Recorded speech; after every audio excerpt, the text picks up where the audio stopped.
of the Imam alayhi salam. The Imam alayhi salam says, قَالَ لَا تَصُمْ إِلَّا أَن تَرَاهُ. You don't have to fast tomorrow with the niyyah of Ramadan unless you see the moon. If you don't see the moon, you assume tomorrow to be what? Part of Sha'ban or Ramadan? Part of Sha'ban. فَإِن شَهِدَ أَهْلُ بَلَدٍ آخَرٍ فَقْضِهِ. Look at this statement from the Imam. He says, today is the 29th of Sha'ban, so you don't know. Does Ramadan start tomorrow or the day after tomorrow? You couldn't see the moon. Now that you couldn't see the moon, do you have to fast tomorrow and consider it Ramadan? No. You consider it Sha'ban, and the law of continuity also says it's Sha'ban. Okay, so tomorrow you didn't fast. You waited till the day after tomorrow. Then you started fasting.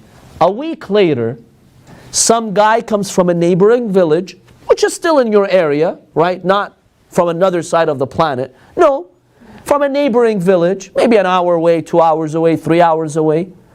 They come and they testify, just witnesses. They come and they testify, you know what? The 29th of Sha'ban, we saw the moon. Let's say in Dearborn, we couldn't see the moon, it was cloudy. And then a week later, a group comes from Toledo, from Ann Arbor, from somewhere that's not too far, and they testify, we did see the moon that night. It was clear in our area, we did see the moon. What consequence does the Imam ﷺ bring to our attention here? Qada. The Imam says you have to do the qada. Because you really missed, in reality, one day of Ramadan. So you have to do the qada. Now yes, you're not sinful in not fasting it because you didn't have any evidence that it was part of the month of Ramadan. But now that it came to your attention, you have to do qada. What does this hadith indicate? From a jurisprudential perspective, if you want to take a hadith like that, what does it establish? You have multiple horizons or one horizon for everyone? One horizon for everyone. And that answers who came up with the objection that, it was difficult to travel back then. That even answers that objection. How does it address that? Well, let's say back then, it was difficult to travel, right?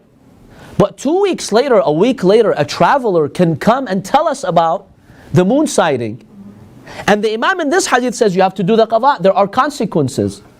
So the question is, going back to that point, how come the Imams made no effort to actually ask travelers? Given this hadith, why didn't they make the effort? Because maybe their calculation was off by a day and maybe they have to do the qada. But we don't see the Imams asking other travelers. So just to address that point. So we have a clear hadith here that says if someone sees the moon in another city and then they come to your city and they testify that they've seen the moon, you have to do the qada. That means your month really started a day earlier. So you don't go by local moon sighting. If someone saw the moon somewhere, the moon started, the month started. This is evidence for the unity of horizons. You don't have to ask, but if it comes to your attention, you have to... So that's the counter argument. That you don't have to go and ask, because the Imams never made that effort as far as we see in the hadith or history. But if someone comes and testifies and it's brought to your attention, then you do the qada. That's maybe a way to resolve it. But do you see this hadith as clear evidence for the unity of horizons or not really? How would you deal with a hadith like this? Unity of the horizon of the Meaning if it's cited one place, yes. It applies everywhere. Not all of the planet.